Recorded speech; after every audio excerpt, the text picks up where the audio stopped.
মুসা নবী একদিন আল্লাহর কাছে কয়, আল্লাহ ফেরাউন এত জ্বালান জ্বালায়, তুমি কি ফেরাউনকে গজব দিয়া ধ্বংস করতে পারো না? আমার আল্লাহ কয়, মুসা আমি ফেরাউনকে 4টা কারণে গজব দেই না। কয় কারণে? ফেরাউনকে 4টা কারণে গজব দেই না।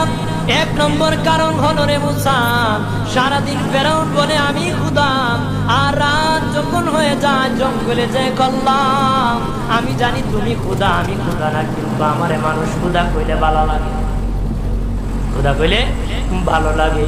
প্রভু তাই তুমি বিরক্ত হইয়া আমার উপর গজব দিও না। আল্লাহ বলে, মুসা রে, ওই ফেরাউনের রাত্রির দুয়ার কারণে আমি আল্লাহ তার উপর গজব দেই না।